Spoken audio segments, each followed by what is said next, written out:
Good afternoon, Dave. How are you? Doing pretty good. How are you doing today, Brian? Another week in the books. Yep. The week in the books. I think it may just be you and I today. We'll see if anyone else joins. We'll add them. Thanks to anyone that's watching. We are the Reboot Wednesdays, 1:30 Eastern Time, and kind of discuss a myriad of topics that affect small businesses. Today we're going to talk about. It sounds kind of broad, but I do have some specifics that we can get into. Common IT problems in small businesses, and kind of give you some guidance and recommendations in their landscaping outside. So I may have to mute myself from time to time. I am Brian Bradshaw with B&L Solutions, based out of Long Island, New York. I'm David Luft with LDD Consulting out of Albuquerque, New Mexico. Isn't that the chili capital of the world? The green chili capital. There we go. It's not Alaska chili.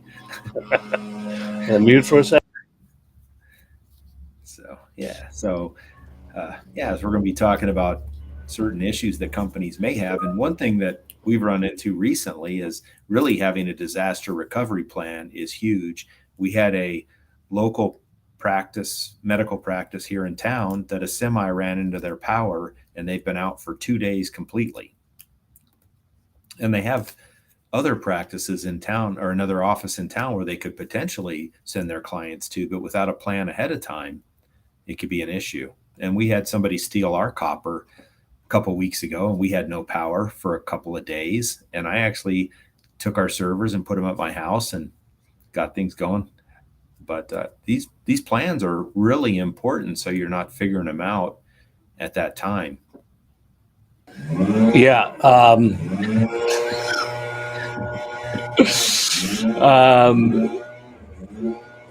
Seriously? Anyway, so one of the things to keep in mind, along with that business continuity, disaster, recovery, BCP, whatever you call it, is now that hybrid environment is somewhat being standardized across some firms. There can be a misunderstanding or misalignment of where some of the data now lives. So you may have had a policy in place, we're backing up servers these volumes, or now maybe there was a pivot to SharePoint or OneDrive, or now people are saving stuff locally, even though you may tell them not to, but you have this kind of data, this kind of distributed across different platforms, and you may not be capturing or backing up that data. And the assumption, let's be honest, to the business owner, the end user, is you got everything, right? So just make sure that you do have that, and you're following best practices for any types of changes, and you have change management procedure in place. Mm-hmm. You're going to follow along that and make those changes accordingly. One of the things on my list was, we had business continuity on there, compliance requirements, right? So you may, and I've had conversations with companies, business owners that I know need to have certain compliance requirements in place. And it can be an overwhelming task project to implement them, and it can take 6 months to implement. But you have to, like, if you require NIST compliance, if you're doing any work for the government, if you require if the FTC safeguards rule, we're talking directly with people and putting these plans in place. But simply saying it's too overwhelming or just abstaining from it is not going to get the job done. It has to be, you have to partner with somebody and bite the bullet and make sure that you're maintaining your compliance. I mean, that's critical. You're talking about fines, and David, I don't even know what else goes along with that, but that's a big one. And the fines are going to be the biggest part. Mm-hmm. Or if you don't do it, you're just opening yourself up for potential breaches, which is going crazy nowadays. So the fines are probably a smaller part of the whole cost of stuff. Yeah. And that kind of, to piggyback off of that, we could talk about cybersecurity insurance, because to get cybersecurity insurance, if you're not compliant, you're not going to get the insurance, right? And there's these questionnaires. We go through them with our own clients, and some of them we tell them that you don't meet the requirements that they're asking for. We need to put whether it be controls, applications, procedures, whatever it is, in place in order to check those boxes so that you can get that insurance. Because we're seeing denied coverage all over the place. So Yes. those two kind of can work hand in hand. And you'll actually save money by spending money being more secure Yep. Yep. on your potential insurance. Yep. So One of the other things that I think some of the other common issues, we kind of just touched on it a little bit, but you may have you may be using Salesforce or Infusionsoft or a CRM system, and you're using Monday.com for project management or another project management software, and you're using something for using Slack for internal communication, and you're using 365, and then it's not uncommon to see this. They call it data sprawling when you have data all over the place without having. And I think this is a frustration for some businesses when you discuss their current technology pain points and try to establish a roadmap, but having this data just kind of all over the place and not knowing is it here, is it here, is it in both, which one is right.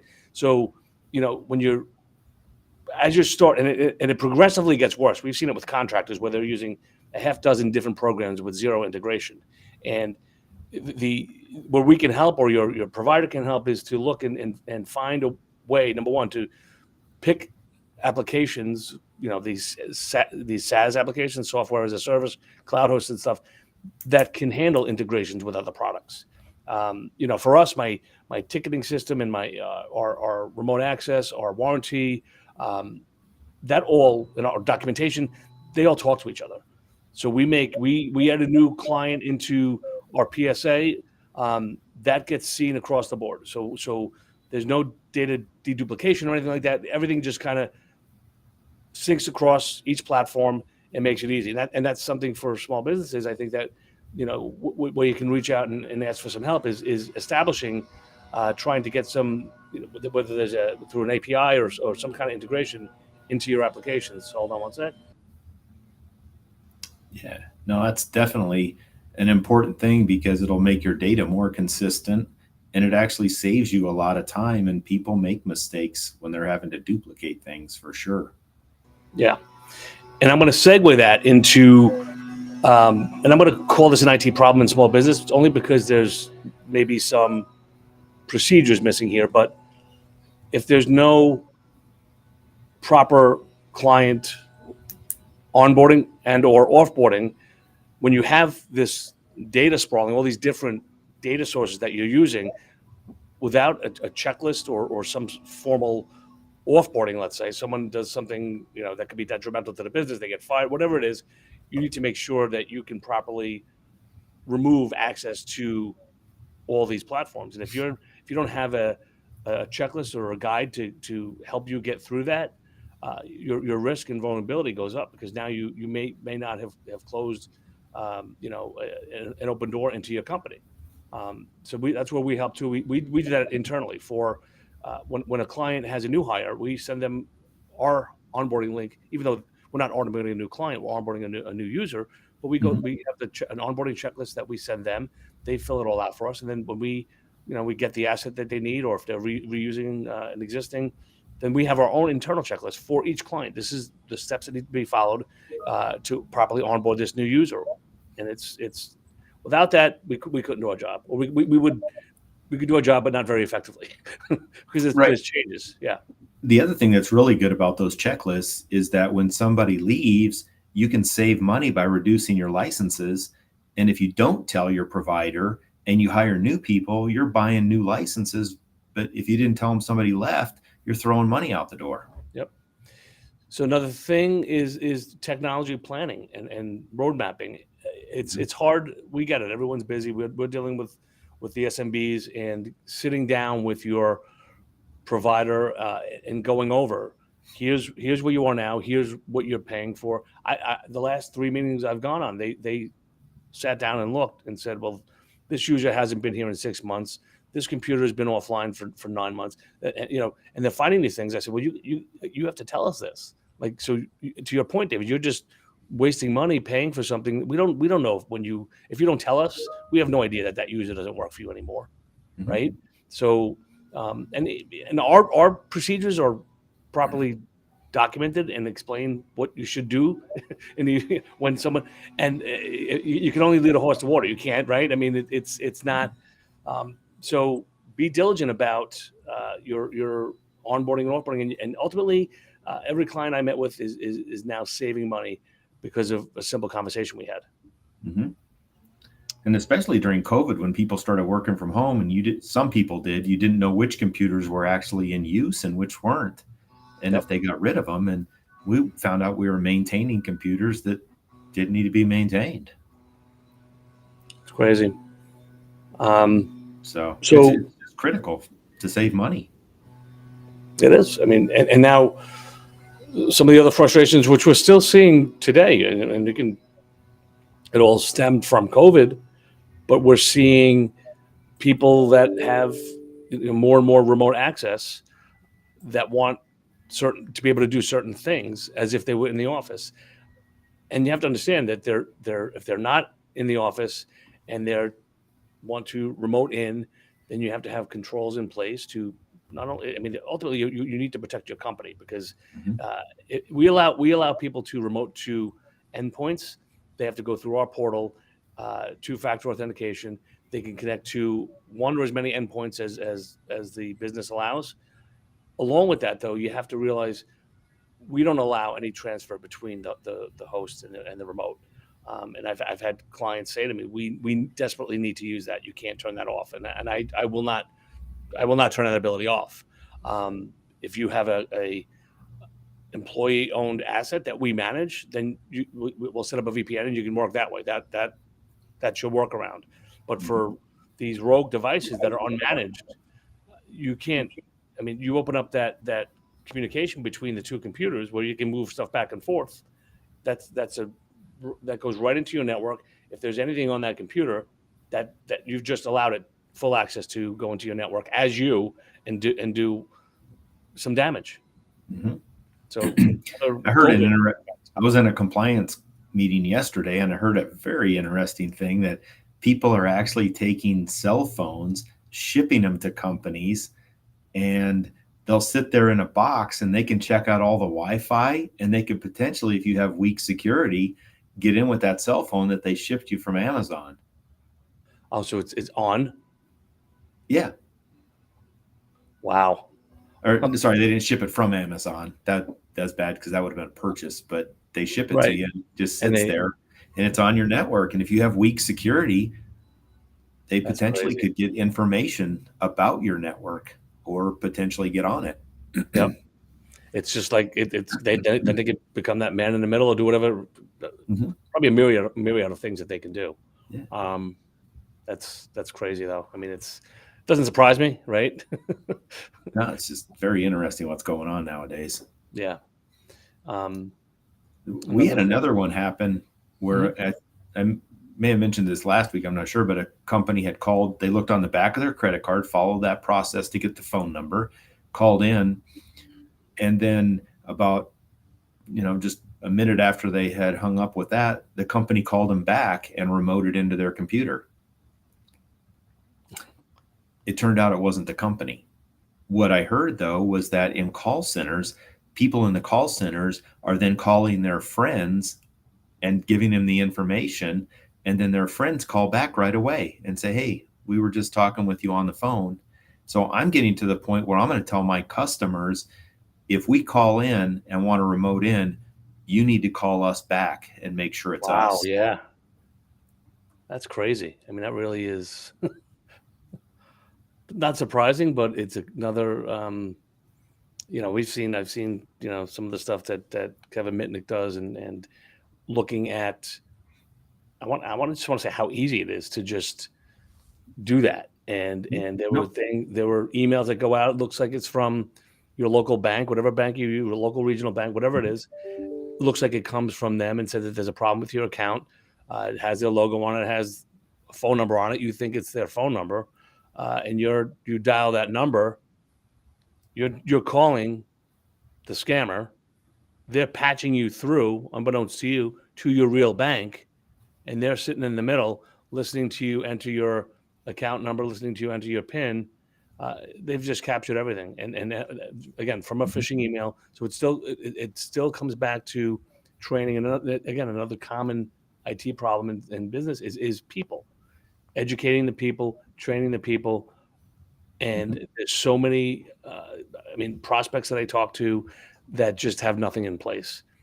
And the only way that you can prevent that is to provide that training, that awareness, and you're going to improve the overall, um, just the mentality in the company once you start going through these training exercises. And it's repetitive. It's not like it's not a one and done. There should be in-person training at least once a year. There should be monthly phishing campaigns. They should be topical. It should be things that you want to pull at those heartstrings and try to get a reaction out of it. But you have to, this is part of the training. A lot of places don't do that. And you can complain all you want about people doing stupid things. Well, you have to train. It's just behavioral. You have to work on the training, put the procedures in place, and try to minimize that risk. Again, and we've talked about that before. We had a session just on the security awareness training. Yeah. And I think the biggest piece of that is not the annual training, because who remembers what they did 8 months ago? Right. That you really need that weekly little piece to keep it at the front of your head. Right.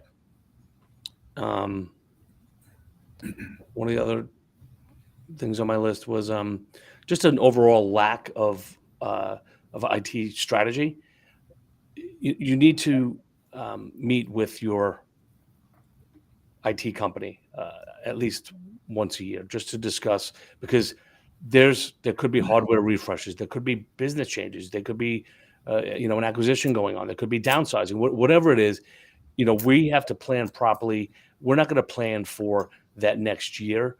We want to discuss if there's potential growth in the company, be prepared for that growth from an infrastructure standpoint, from a bandwidth standpoint. Make sure, if you told us that, we're bringing on another 300 people, your IT company may not be able to support that. So having that conversation and just making sure that your longer term goals of the company are aligned with your IT strategy. Can't forget about that. I had a meeting 3 months ago with a client, and they are in the middle of buying another building. And I would not have known that had I not sat with them and kind of discussed what's on their roadmap. That's going to involve us in some capacity, from a cabling. We may do wireless connectivity to the building, setting up the infrastructure there, getting the hardware required. It's a whole list of stuff. So have an IT strategy once a year. You can have an hour meeting. If you want it to be quick, do it in a half hour. Discuss the strategy of the company, where you are today, where you're going to be. Review all your licenses. And we do asset management. You do that as well, and tell them, what, these computers are. We got people that computers are 8, 9, 10 years old. It has to go. Has to be replaced. It's now impeding the performance of the employees. So your productivity is actually going down because of it can't support the current infrastructure or demand that the job calls for today. Have that and say, let's phase it out. Let's do 5 computers a quarter, whatever it is, whatever that number is. But have that meeting and make sure you do a hardware refresh and everything's aligned. Yes.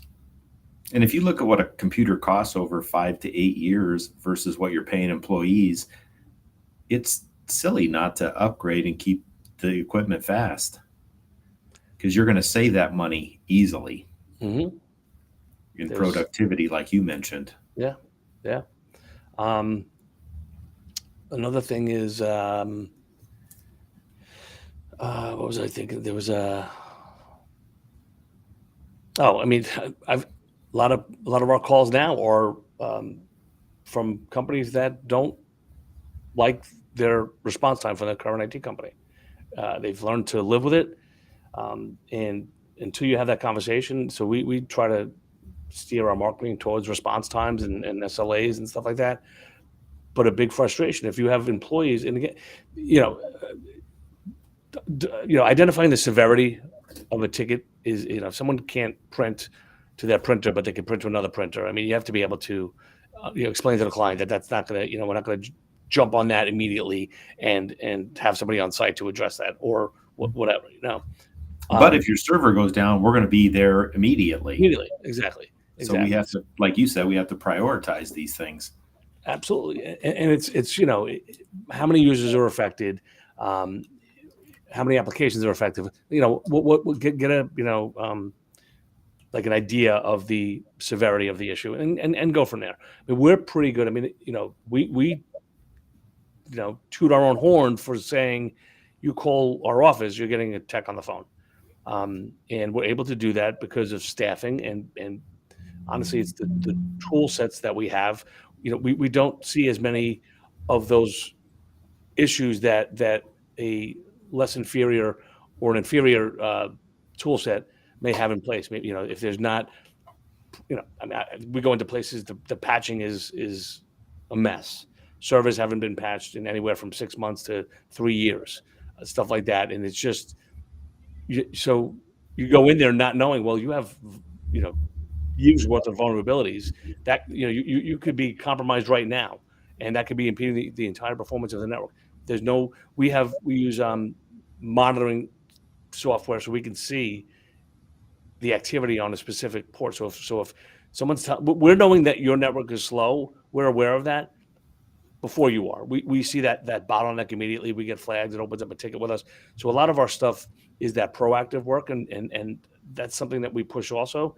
Is we're seeing these problems. We're seeing imminent failures on hardware kind of before it happens. It's the biggest issues we have are when something gets rolled out, usually from a big company that we all have an operating system on. When they roll out something that breaks something, it happens to break everybody, then that's a problem, right? So we try to, sandbox our patching, but these are all things, you have frustrations with slowness. Well, why is it slow? I firsthand watched a prospect for 2 days trying to call their current provider, calling them, not going to call back. 2 days. Wow. Didn't even just wanted to speak to someone about an issue. Could not get a call back for 2 days. So yeah, that's unacceptable. But the business had been with them for years, and it was just, they accepted it. So you want to just be mindful and realize that there's other options out there, and a conversation. It's free to have a conversation, right? It's like a free consultation, and kind of see what's out there. Yep. What else did I have? Again, going back to what we talk about is the multi-factor. Talking about security again, we still are taking on clients that don't have that in place. It's the first thing we do, and it's not even an option. We enable for applications. The applications that support it, they're Microsoft 365, enabling that during our onboarding. That's when that happens, and it's amazing to see how many don't have it enabled, and that risk is just So if you want to minimize your risk, well, that's free. It's free to do, and you don't have it implemented. So someone's not doing either isn't overly concerned about your security, isn't monitoring your security, just doesn't care. Who knows what it is, but that's another big one, and we get people think that we don't need antivirus, we don't need this, we don't I had someone tell me the other day, we're going to cancel everything. We have everything in the cloud now, and I'm like, yeah, but we're backing up the cloud. The cloud isn't backing up you. Just realize that, and realize, well, so the computer, you're not going to go on the internet anymore with your computers. Well, no, we are. Well, then you're not going to have any protection from ransomware, malware, anything. Not understanding the fact that thinking, we went full cloud, we can now kind of get rid of some things. It's not the case. So, and make sure you verify that the people that are hosting your stuff are actually backing it up, because they may just be providing it and you need to back it up. Well, that's the case, and that's even people don't realize their email there is not backed up. It's in the cloud. It's Microsoft or Google G Suite, whatever it is. It's not backed up. It's redundant. I mean, if a cluster goes down, you're going to be rerouted, and there's resiliency in the infrastructure. But if you have corruption or something, you delete something gets deleted, whatever, you can't go back 30 days and retrieve mail. So we have that in place, and it's, I don't know, $3 or $4 a mailbox to back it up, and that backs up your OneDrive, your mailbox, your Teams, all that stuff. It's really a no-brainer. Again, that's one of those things with new clients. We bundle that in there. We just it's kind of been the standard for the last 12 months for us. Yep. If people don't have a server, we bundle in the backup of every workstation. Yeah. That's a good one too. Yeah, we've been doing a lot of that. We've been rolling out the cloud and the continuity agents on the desktops. It's $20 a month a computer. It's nothing crazy, but you have that ability now to not only do a file restore, you can do a virtualization. If that computer crashes, and more importantly than the virtualization, you can get a replacement computer and just dump that image back down to the new one, so that they picked up right where they left off. Yep. But the cloud virtualization, the computer crashes, we spin up that computer in the cloud. They can remote from anywhere to that computer through an open VPN connection and resume working while we, get new hardware. So the technology is crazy. It's just having these conversations with the business owners and trying to minimize those frustrations. And to your point, David, knowing, oh yeah, you know what, we have to deploy, we have to back up all these desktops because everything's kind of all over the place. And I think we have, I don't even know how many we have, but our count has gone way up on the backing up the local computers, which we never used to do. It was always, you always put everything went on the server. You disable that. You disable the user from saving. Now these users are traveling. They're not home. They're remote. They're working from home. They need the ability to either dump something in the cloud or work locally. But we have to protect that, not only the security of that computer, but the backup of it as well. Mm-hmm. So, and I think that was all I had. That was good. It's,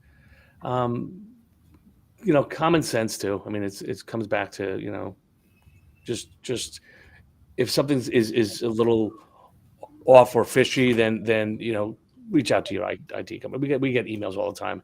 Is this legit? Is this something that, and more times than not, it's not legit. They'll send something like, is this legit? And I'm like, well, do you know this person? They're like, no. I'm like, well, doesn't that answer your question? If they're sending you something that they say is encrypted and you don't know who that is or the company it's from and you weren't expecting it, those are the three things we tell them. Yeah, do you know the person? Do you know the company? And were you expecting anything from them? Like those three things. If you say no to all three, you could probably just safely delete it. If it's important enough, they'll send it again, and then you can follow up with it. So, well, of course, if it's actually a scammer, he's going to send it a whole bunch of times. Oh too. Yeah. To everybody. I got an email. We have great perimeter filtering just to show you. We use what we sell. We use in house. I got an email from me. It came to my inbox. It was from me. It looked like it came from me, and it was one of my employees saying that he needed to change his ACH deposit to call him and get the new information. And that's where you send the information back that says, okay, for $500, we'll change that. Exactly. Please send me to my PayPal account. Exactly. Unbelievable. I actually filed for unemployment about 2 years ago. Did you? And I called the Department of Labor, and I had to fill out some stuff. And then I got another letter not a little while back, but after that, where, they wanted to go to court. I'm like, okay, that'll be fun. Oh my God. Crazy. I can't even file for unemployment. As the owner of the business. Come on, people. Oh God. All right. Well, let's end on that. Okay. We'll Sounds see you good. guys next week at 1:30 Eastern. Have a good day.